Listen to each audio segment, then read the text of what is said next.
जो अफरीदी साहब की हिदायत है उसके मुताबिक इन तमाम शिकों को वापस लिया जाएगा। जब वो कैबिनेट में नहीं था तो मिनिस्टर्स को यहाँ पे मुखालफत कर देनी चाहिए थी। ऐसी कोई भी चीज़ जिस पे अवाम को तहफ़्फ़ुज़ात होंगे, ऐसी किसी किस्म की शिक पास नहीं की जाएगी। लाइफ टाइम मिले या न मिले, मैं ये देखना चाह रहा था कि उसका बेंचमार्क क्या है। एक्सप्रेस एक्सक्लूसिव के लिए मैं हूँ पेशावर से एहतशाम बशीर। खैबर पख्तूनख्वा असम्बली ने अरकान असम्बली के इस्तेकाक के हवाले से कानून में तरमीम की हैं, जिसके तहत उनको कुछ मराद दी गई हैं। ब्लू पासपोर्ट ना सिर्फ अरकान असम्बली को मिलेगा बल्कि उनके जो फैमिली मेम्बर्स हैं उनको भी दिया जाएगा। इस हवाले से तरमीम जब सामने आई हैं, तरमीम मसवदा सामने आया है, तो इस पर ना सिर्फ सोशल मीडिया में बल्कि सियासी जमातों की जानिब से भी इस पर काफ़ी एतराज़ात किए गए हैं। और जो हुकूमती जमात है तहरीक इंसाफ, उसमें भी इस हवाले से काफ़ी एतराज़ात सामने आए हैं। और जब ये मसवदा मीडिया पर आया है तो वज़ीर आला खैबर पख्तूनख्वा सुहेल अफरीदी ने भी इसका जायज़ा लिया है और हदायत की है हुकूमत को, स्पीकर खैबर पख्तूनख्वा असम्बली बाबर सलीम स्वाति को, कि वो मशावरती इजलास बुलाएं और उसमें ये फ़ैसला करें कि जो मुतनाज़ा शिकें हैं जिस पर एतराज़ात सामने आए हैं उनको वापस लिया जाएँ। इस तरमीम के तहत ना सिर्फ ब्लू पासपोर्ट बल्कि जो 8 असला लाइसेंस हैं वो भी अरकान असम्बली को दिए जाएंगे। टूल टैक्स जो है वो फ्री होगा उनका। और इसके अलावा वो जहाँ कहीं भी जाएंगे, सरकारी जो गेस्ट हाउसेज़ हैं या दूसरे जो जगह हैं, वहाँ पर उनके जो है फ्री एकोमोडेशन होगी। तो इसी के तहत वज़ीर आला की हदायत के तहत इस्तेकाक कमेटी का जो है वो इजलास हुआ है, जिसमें स्पीकर खैबर पख्तूनख्वा असम्बली जो पार्लिमानी लीडर्स हैं उससे भी शिरकत की है। और इसमें जायज़ा लिया गया है और फ़ैसला किया गया है कि जो मुतनाज़ा शिकें हैं जिसमें ब्लू पासपोर्ट भी शामिल हैं, उन शिकों को जो है वो वापस किया जाएगा। तो इसके लिए जो मसवदा जिस पर इत्तफ़ाक़ किया गया है वापसी के लिए, वो इस्तेकाक कमेटी के हवाले किया गया है। और इस्तेकाक कमेटी को जो कहा गया है कि इस हवाले से जायज़ा लेकर जो तरमीम हैं वापस लेने के लिए मसवदा तैयार करें।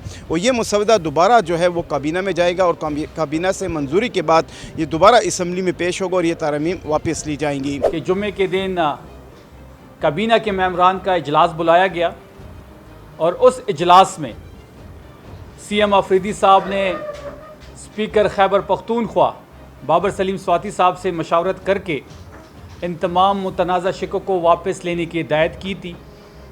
और उसी तनाजुर में आज कमेटी की मीटिंग थी जिसको हेड कर रहे थे बाबर सलीम स्वाति साहब। तमाम पार्लियामेंट्री लीडर्स वहाँ पे मौजूद थे, तमाम पॉलिटिकल पार्टीज़ के अपोजिशन लीडर वहाँ पे मौजूद थे, लॉ मिनिस्टर साहब वहाँ पे थे, अब्बासी साहब मौजूद थे। और स्पीकर साहब ने तमाम मुतनाज़ा शिकों को दोबारा जो प्रिविलेज कमेटी है उसको रेफ़र कर दिया गया है, उसको भेज दिया गया है। और 1 हफ़्ते के अंदर अंदर प्रिविलेज कमेटी उन शिक पे जो मुतनाज़ा शिकें हैं उसको वापस लेने पे काम करेगी। और तमाम मुतनाज़ा शिकों को 1988 का जो एक्ट है उसी के मुताबिक दुरुस्त और बहाल किया जाएगा। और ये वाहिद असम्बली है जिसमें एक ओपन फोरम यहाँ पे मौजूद है। तमाम हमारे जर्नलिस्ट भाई, तमाम हमारे खैबर पख्तूनख्वा के रहने वाले लोग उस कमेटी को अपने सजेशन दे सकते हैं, उस कमेटी के सामने पेश हो सकते हैं। और इंशाअल्लाह जैसे कि हम बार बार ये बात करते हैं कि ये वाहिद फॉर्म 45 की असम्बली है जो अवाम के वोट से आई है।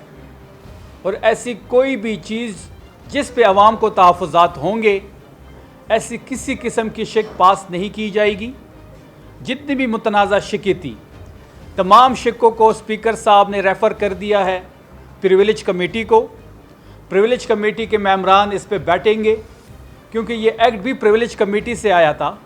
और वही मेंबरान बैठेंगे और जितनी मुतनाज़ा शिकें थी और जो अफरीदी साहब की हिदायत है उसके मुताबिक इन तमाम शिकों को वापस लिया जाएगा।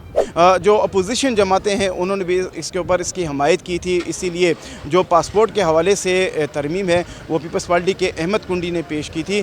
और अपोजिशन और हुकूमती मशावरत के बाद ये जो तरमीम है ये मंजूर की गई हैं। मैं तो ये भी कहूँगा कि आप जो अभी हमारे पास करंट ब्लू पासपोर्ट है वो भी ले लें, मुझे तो उसकी ज़रूरत नहीं है।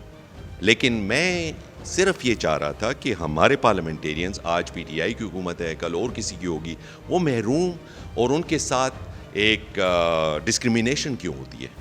बिल्कुल अगर इस पे लोग खफा हैं और वो समझते हैं कि हम अवामी नुमाइंदे हैं, तो मैंने उस दिन जो इनको बात की थी कि स्पाउस की बात थी, दुनिया में ये चीज़ होती है, लाइफ टाइम इन्होंने पब्लिश ही नहीं किया था, लाइफ टाइम मिले या न मिले, मैं ये देखना चाह रहा था कि उसका बेंचमार्क क्या है और लोगों को क्या मिलना चाहिए। अगर इस पे सूबे को नुकसान नहीं होता है, इस्तेकाक पे फ़र्क नहीं पड़ता है, तो हमें क्यों नज़रअंदाज किया जा रहा है। मेरा मौक़िफ़ उसमें ये था। अप्रूव ड्राफ्ट आया था, उसमें ये चीज़ें नहीं थी, वो हाउस के अंदर शामिल हुई, तो हाउस के अंदर अपोजिशन शामिल कर सकती है, वो कर ली गई। लेकिन यहाँ भी चूँकि मिनिस्टर बैठे होते हैं, तो मैं समझता हूँ कि जब वो कैबिनेट में नहीं था तो मिनिस्टर्स को यहाँ पे मुखालफत कर देनी चाहिए थी। ख़ास तौर पे लॉ मिनिस्टर से पूछा जाता है, तो कोई भी अमेंडमेंट होती है तो लॉ मिनिस्टर यस करता है, तब भी वो उसका हिस्सा बनती है। तो यहाँ इनसे हुकूमत के मिनिस्टर से भी कैबिनेट इसमें असम्बली के अंदर एक गलती हो गई। जो हुकूमती नाराज़ अरकान हैं उन्होंने भी इस हवाले से एतराज़ात उठाए थे। उन्होंने कहा था कि इस तरह की तरमीम नहीं की जाए जिससे हुकूमती जमात की जो है वो उस पर एतराज़ात उठाए जाएँ।